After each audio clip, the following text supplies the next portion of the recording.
Allez, c'est reparti, l'enregistrement a été déclenché, donc il y aura une archive de la vidéo. Je suis avec Jean-Yves Perronnet qui nous a déjà accompagné hier, qui est le DTN de la pétanque. Bonjour Jean-Yves. Bonjour, donc on vient de commencer, Christophe Sevilla vient de faire 3 points, 3-3 contre l'Italien, donc c'est une des meilleures tireurs du tournoi qui se retrouveront tout à l'heure en triplette. Et c'est vraiment les deux personnes les plus régulières sur cette épreuve-là par rapport aux participants. Donc là les scores ils ont monté un peu plus haut que ce matin où selon Sevilla avait fait 43, les autres étaient largement en dessous à 23 et l'autre en dessous de 10, donc c'est vraiment beaucoup d'écart. On a vu le Monégasque qui est un peu... Oui, il était mal parti et après je pense qu'il a lâché un peu comme il avait beaucoup de retard. Voilà. Donc Christophe Sevilla va tirer la deuxième boule.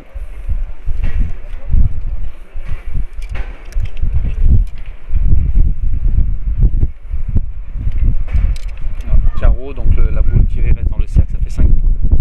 8 à 3. Je suis en train de chercher ma petite flèche.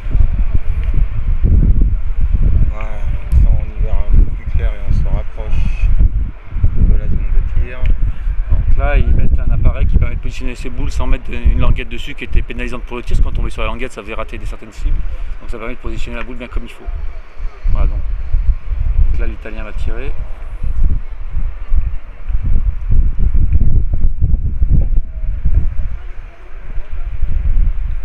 Il a frappé et la boule donc est sortie du cercle, donc ça fait seulement 3 points, 8 à 6.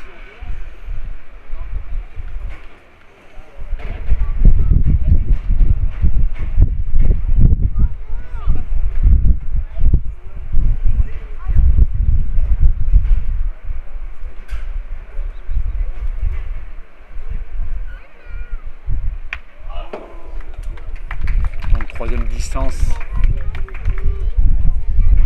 à 8,50 m.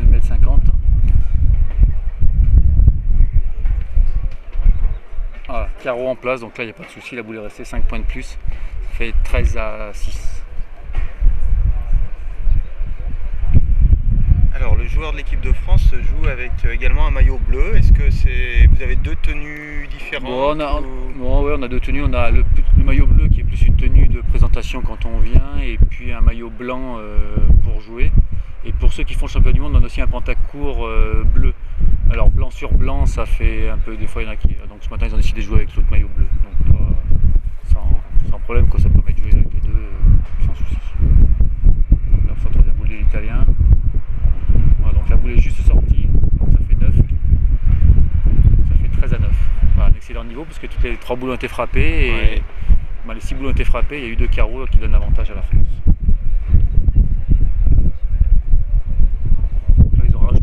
Sable, ce qui fait que ça permet de faire quelques carreaux en plus et un peu plus.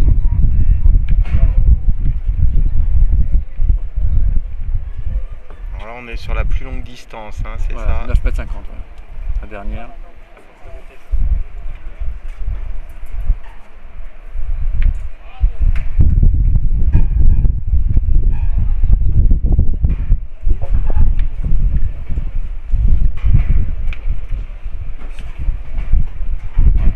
Frappé, 3 points, ça fait 16. Ça c'est mon passage de carreau de 4 boules frappées, faire 16 points, c'est bien, ça fait partie des... Pour passer des bons scores au-dessus de 40, c'est indispensable de faire sur cette cible-là qui est la plus simple. J'imagine que ça met en confiance également l'athlète. Oui, ça met en confiance et puis en plus ça permet de garder sa propre performance et puis de prendre quelques points d'avance quoi qu'il arrive, puisque là 16 à 9 pour l'instant. S'il tape, ça peut faire 12. S'il fait carreau, ça ferait 14. Ça fait 2 petits points d'écart seulement. Mais voilà, c'est toujours ça. Quand c'est le combat au moment à la fin, que c'est plus la performance, c'est vraiment de faire un point de plus que l'autre. Voilà. Donc là, il va tirer sa 4e.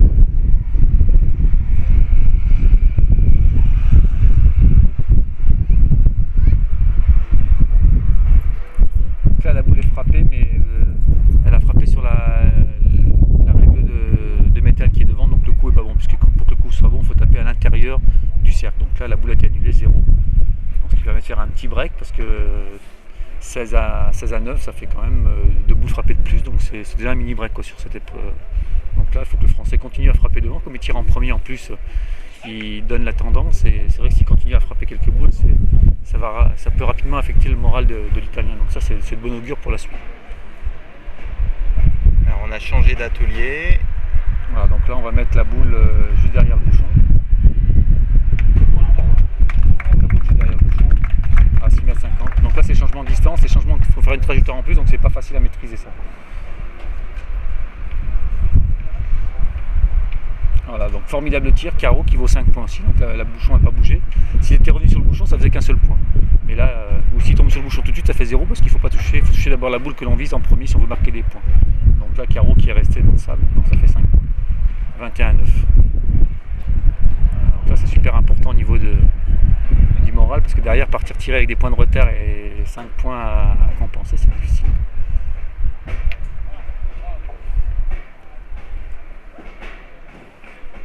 Alors le cercle fait combien de diamètre? 1 mètre de diamètre. 1 mètre de diamètre et donc toutes les boules cibles sont mises au centre de la cible et le bouchon derrière, par contre le bouchon qui est attiré est à 20 cm devant le cercle. D'accord. Donc il y a un déplacement pour éviter qu'on racle trop. Je pense qu'on aurait pu le laisser tout au milieu, c'était aussi bien parce que des fois ça aurait tombé juste 25 devant le bouchon, c'est bien tiré et on ne le tape pas. Mais bon, ça a été des faits comme ça au niveau de la réglementation. Donc là l'Italien a tapé, ça fait 12, 21, 12. Donc Christophe Sevilla qui va tirer sa deuxième boule à sauter.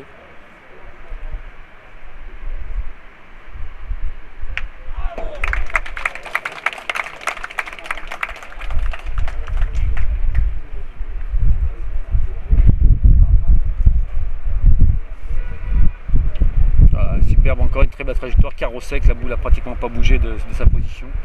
Vraiment le tir parfait quoi. C'est vraiment un très très bon début puisqu'il a tapé 6 boules sur 6 et 4 carreaux, donc c'est vraiment...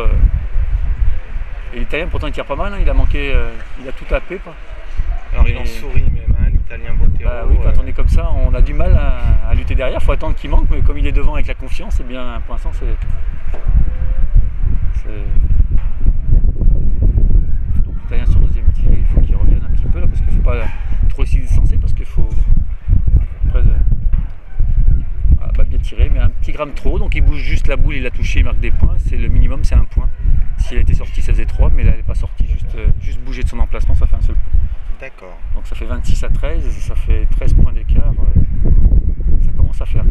Donc Christophe maintenant il faut qu'il arrive à bien rester dedans et puis à continuer à marquer des points. Et en marquant des points comme ça, l'Italien aura du mal à revenir de rattraper ces 13 points d'écart. Il faut garder plus de 10 points avant les bouchons avec 2 bouchons d'avance. C'est pratiquement irrattrapable à ce niveau-là. Il faut qu'il reste dans la zone, hein, comme on dit, là il est dans une zone où il est en totale réussite. Oui, bah, il est en confiance, il a une bonne trajectoire, il maîtrise bien cette trajectoire. Ce matin il a eu quelques petits soucis.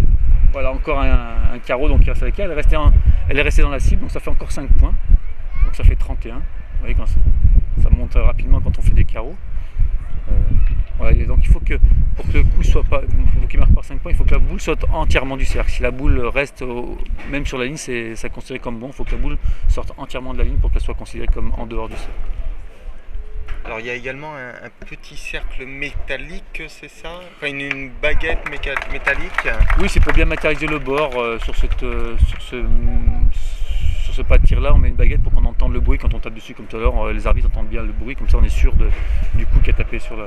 Voilà, donc l'Italien, un superbe tir aussi, il a fait un carreau 5, ce qui lui permet un petit peu de revenir, 31-18, ça garde 13 points d'avance, donc c'est très très bien pour le Français. Et il s'accroche, il est derrière, parce que 18 c'est pas si mauvais que ça comme performance. Alors, ce qui est intéressant aussi de constater, c'est que l'arbitre n'intervient pas du tout dans la remise des emplacements. Non, c'est les coachs qui le font. Alors c'est vrai que ce serait mieux que ce soit quelqu'un de neutre qui le fasse et qui remette les boules, mais bon, ça a toujours été comme ça, au championnat du monde, c'est le coach qui remet. Donc il tire sa 4e.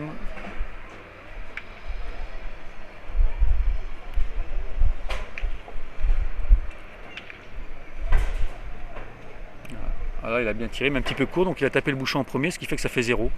Et il n'a pas tapé la boule cible en premier, donc ça fait 0. Donc là, l'Italien peut rattraper quelques points, c'est un moment important. Mais bon, c'est le premier trou de Christophe Sevilla, sa première boule qui manque, donc c'est bien d'en avoir tiré 7 sur 8 avec beaucoup de boules bonifiées, avoir 3 et de 5 boules bonifiées, donc c'est avec 5. 13 points d'avance pour Ouais. le Français.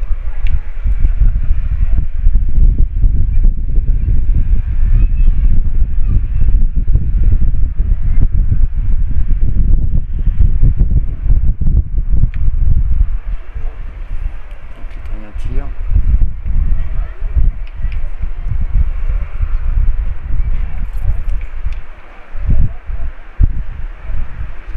La même chose que le Français, donc il est tombé sur le bouchon en premier, donc 0. Donc finalement sur cette cible-là, ils sont équilibrés. On garde les 13 points, c'est bien. C'est bien de garder ces 13 points jusqu'au dernier bouchon, ce serait une bonne chose. Alors le dernier bouchon, il vaut ses 5 points. 5 c'est ça points, 3 si on le déplace à l'intérieur de la cible, et 1 si on le fait juste trembler, bouger, qui reste pratiquement dans son emplacement, donc ça fait un seul point. D'accord. Donc c'est vrai qu'à ce niveau-là, c'est rare qu'il le manque 4 fois, mais bon, même des fois, avec 13 points d'avance, il faut que l'autre le tape 3 fois pour lui passer devant et que lui le manque 4 fois. Donc c'est quand même des choses qui se passent assez rarement. À 6 mois, déjà taper 3 bouchons, c'est bien, mais voilà, ça me paraît une bonne marge. Donc là, cette boule, la troisième cible, le troisième atelier, c'est difficile parce qu'il faut vraiment taper très très droit et pour pas bouger les autres, on va vraiment taper en plein dessus sur la tête pour la faire sortir. Donc là, le but déjà, c'est de taper la blanche pour marquer des points. Après, voilà, il a tapé la blanche en premier, il a bougé la noire, donc ça fait un petit point. Mais là, c'est vraiment les cibles qui sont les plus difficiles. C'est là où on fait le moins de points parce que même en tirant très bien, on la bouge un petit centimètre à droite, un petit centimètre à gauche, ça fait ça bouge rapidement. Là, il faut taper bien droit. Le mieux, c'est de faire un carreau en place, comme ça, elle ne bouge pas, mais Il y a pas la commande. On peut estimer à combien de distance entre les boules là, Il y a 2 cm. 2 cm. Ouais. D'accord. Une boule blanche encadrée par 2 boules noires. Ouais. Donc l'Italien qui va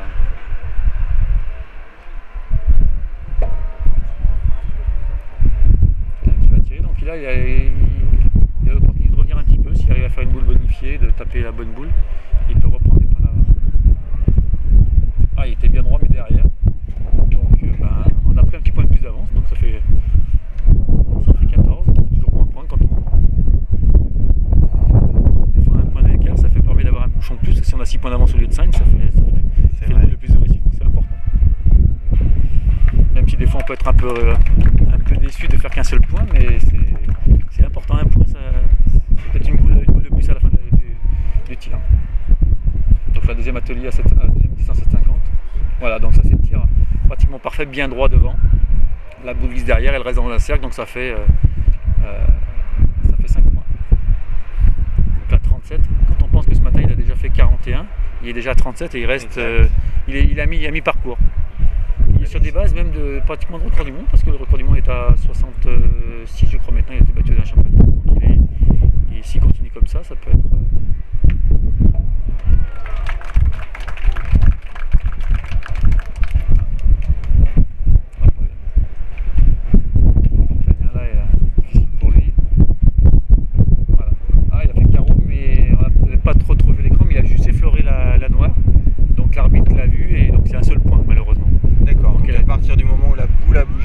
Même pas bouger, toucher. Elle est considérée comme avoir bougé et donc la boule vaut aucun point. Vous voyez la différence, il n'y a pas grand chose et elle est presque mieux tirée que celle du Français parce qu'elle tire en plein dessus, la sortie elle fait qu'un petit point. Mais bon voilà, c'est un tir de précision, ça demande vraiment un petit peu de réussite de temps en temps aussi pour cette cape. Ça fait une grosse différence sur cette cible là, ça fait 4 points d'écart, ça fait gros par rapport à des tirs qui sont pratiquement équivalents, parfaits.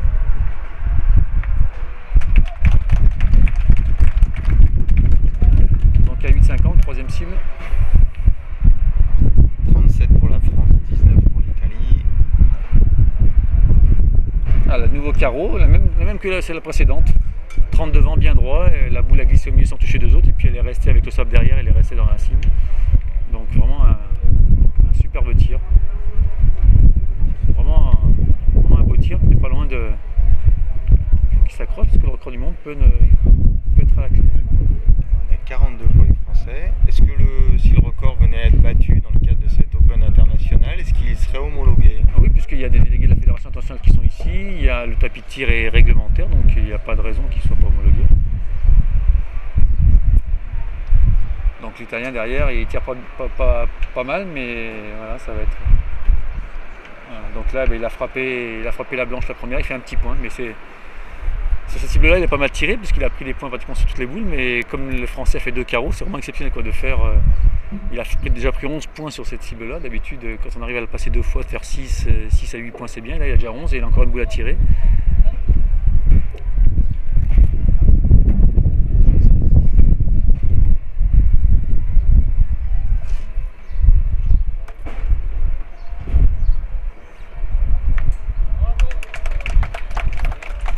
Donc, il a tiré sa quatrième.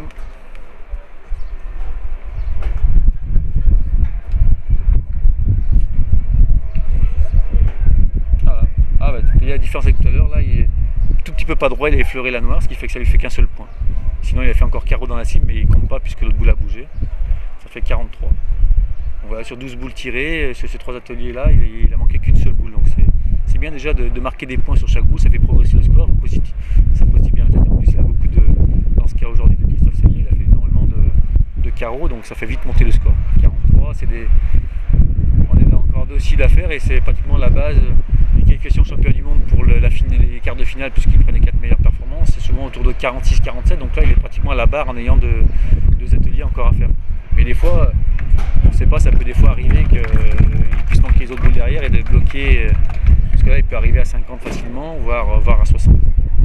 Et passer 60 en tir de précision, c'est vraiment des très belles performances. Il n'y a pas eu beaucoup de personnes qui ont réussi à faire 60 points, donc c'est vraiment des belles performances.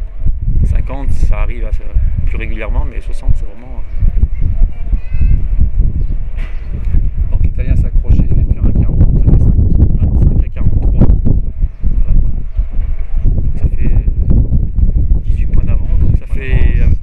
Il faudrait que Christophe arrive à prendre encore quelques points sur cet atelier 4, qui permettra d'être sûr de gagner ce tournoi. Comme ça lui permettra de tirer sereinement, parce que je pense qu'il va améliorer son score, donc ça permettra d'enlever la pression du résultat qu'il a gagné, de faire la performance. Le vent se lève un peu. Hein. Heureusement qu'il fait très chaud, donc ça permet d'être un peu moins affecté par le soleil.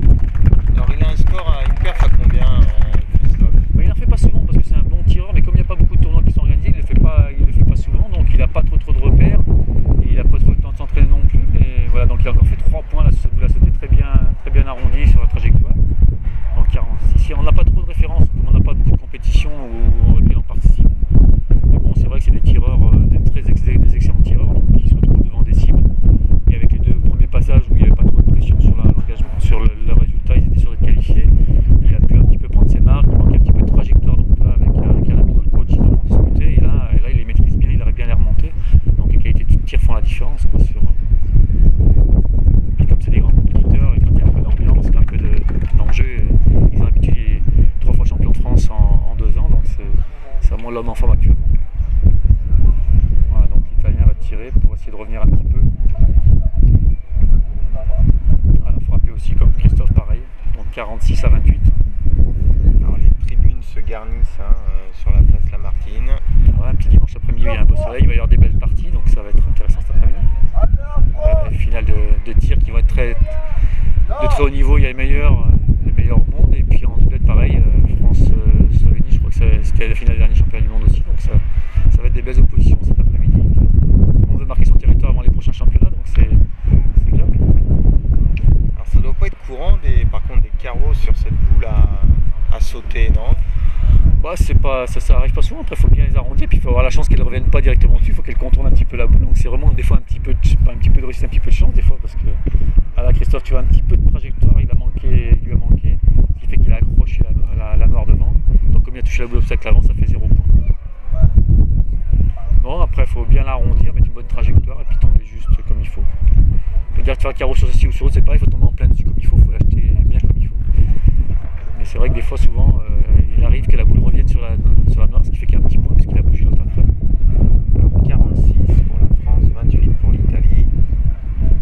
L'Italien a le moyen de revenir, là, il peut prendre, comme les Français viennent de rater, il faudrait qu'il puisse prendre 5 points pour revenir à 13, puisqu'il en a... Non, il a 18 de retard.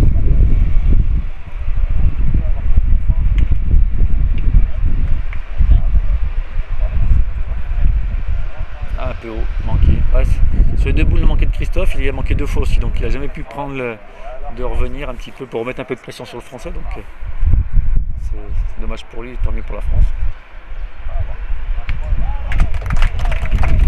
Voilà, faut que Christophe mette un petit peu plus de trajectoire par rapport à la première, c'est tout, c'est juste une question de trajectoire.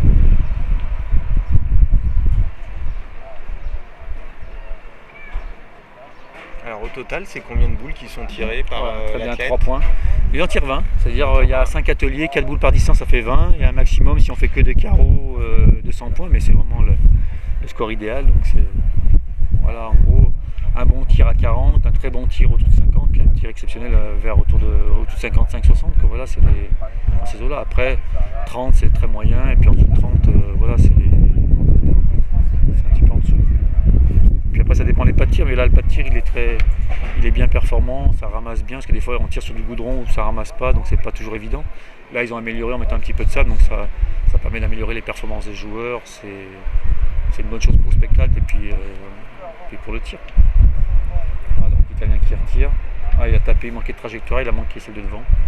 Donc voilà, ça lui fait 21 points de retard, donc là il n'y a plus qu'une boule à tirer, je crois, sur cet atelier-là. Si Christophe tape, l'Italien, s'il veut gagner, il faut qu'il tape tout derrière et que Christophe manque tout. Donc là, vraiment, il a un bon écart. Je pense pas qu'il aura l'occasion de revenir.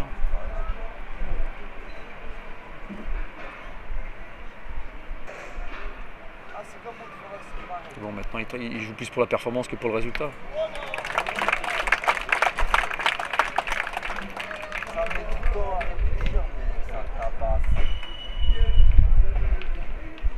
Donc sur la dernière distance.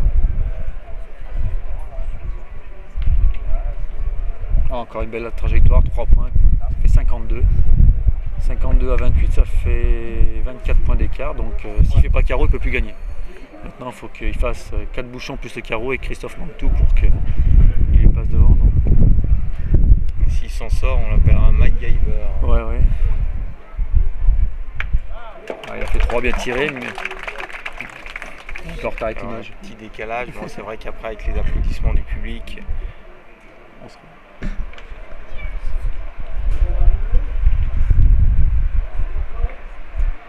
Voilà, donc l'Italien a bien tiré, il a frappé la boule toute seule, 31 à 52. L'Italien va peut-être faire sa meilleure performance à la sortie, il va avoir beaucoup d'écart parce que je crois qu'hier il a dû faire 27 et ce matin, je ne sais plus combien, mais pareil une vingtaine de points. Donc là il va faire sa meilleure performance à la sortie, il n'aura jamais pu lutter. Alors, on est sur différentes disciplines de jeu de boules. Est-ce qu'au niveau de la pétanque, parce qu'effectivement on pense que c'est souvent le bras, mais est-ce que les jambes ont une importance au moment du tir?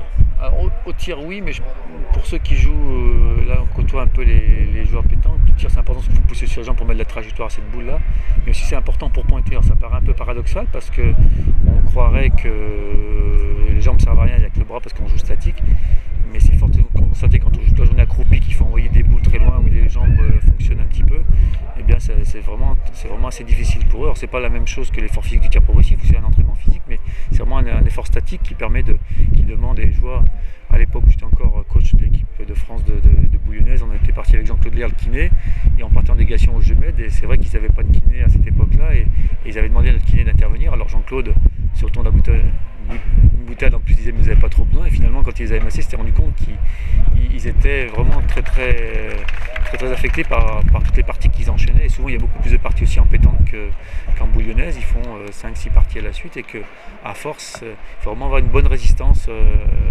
alors pas à l'effort mais à la statique de pouvoir pousser sur ces jambes là, donc c'est vraiment quelque chose d'important, quoi.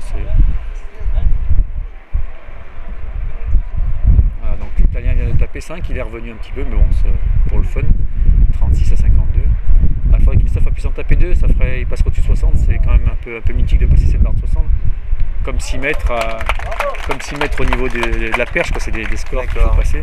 Les 3 heures du marathon. Voilà, c'est ça, c'est les 60 des références. Voilà, des boules tirées, 60 boules tirées en relais, 50 boules tirées en progressif. C'est des barres comme ça, c'est des performances qui sont intéressantes, ou physiques, ou même en boule frappée, taper 45. Voilà, ou comme Sébastien Gray quand il avait passé les 50 boules frappées, c'est des barres comme ça qui sont importantes. Et là, faire plus de 60, c'est bien.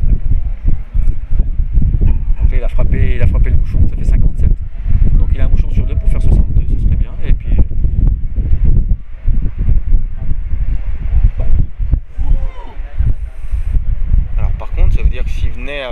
de bouchons. Alors, je suis en train de réfléchir parce que le record était à 60-64. Je crois que le record de Cody Webel est à 67, mais je suis pas certain.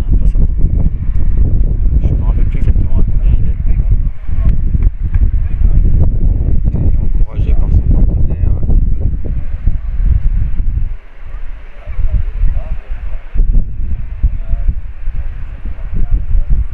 Au moins 3, juste toucher pour le déplacer, ce serait bien.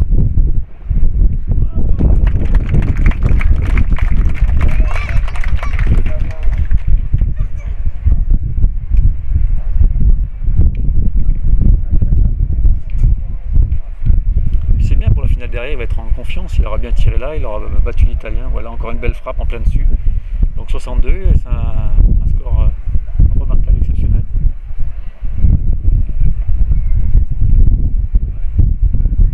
Botero qui a 36. À 36, il a passé les 40, mais du coup, il va être à plus de 20 points du français. Mais bon, c'est pas lui qui a mal tiré, quoi. Il a fait son tir qui est à peu près normal, puisque le français avait fait 41-43, donc là il est à 36, en tapant un bouchon ça peut faire 41, c'est dans les normes des autres performances de la compétition. C'est vraiment Christophe qui a très très bien tiré et qui a vraiment mis la pression en partant devant et qu'il a réussi à frapper ça. Voilà, donc là il a tapé sur la ferraille qui a bougé, donc Oui. ça fait 0. On l'a d'ailleurs entendu Ouais. au niveau des tribunes. Ah, ça se voit bien, au moins. Et puis en plus comme il n'est pas fixé, parce que comme c'est des goudrons dessous, on ne peut pas le fixer. Donc il bouge en plus, donc là au moins il n'y a pas de souci de réglementation. Voilà, donc il faudrait qu'il fasse un dernier effort sur ce bouchon, ça ferait 67.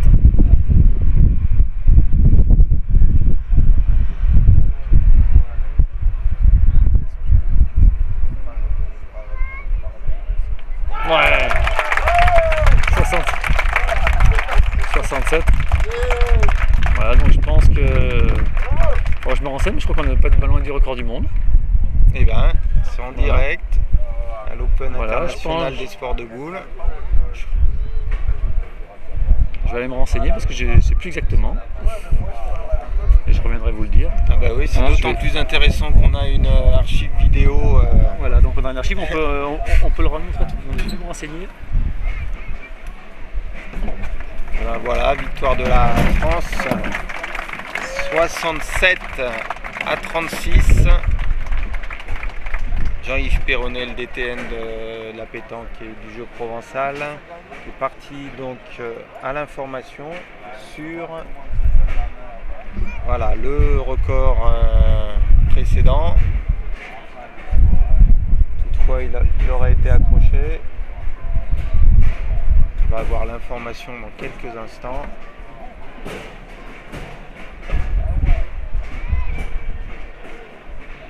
En tout cas, une magnifique performance du Français qui entame de la meilleure des manières possibles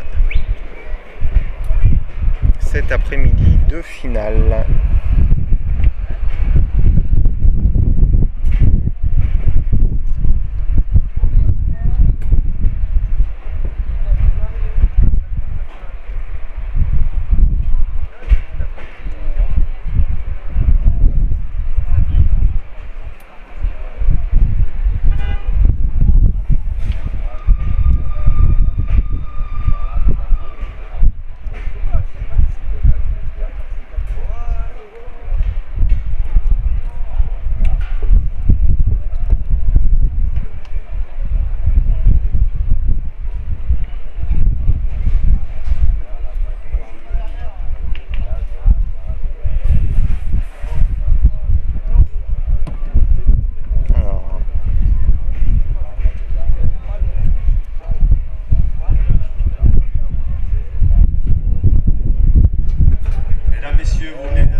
Le score de Christophe Sevilla qui est de 67 est la meilleure performance française et la deuxième performance mondiale.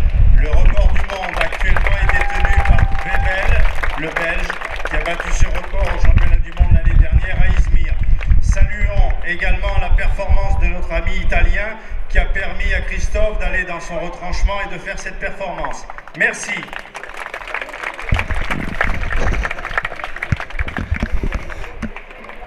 Et ben voilà, meilleure performance française pour le français avec ce score de 67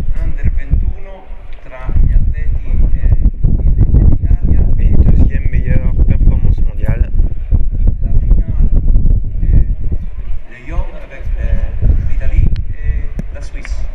Peut-être d'ailleurs.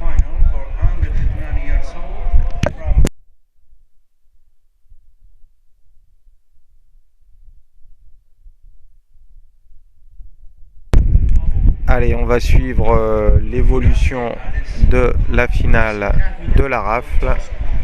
The final is on 50 minutes or 12 points.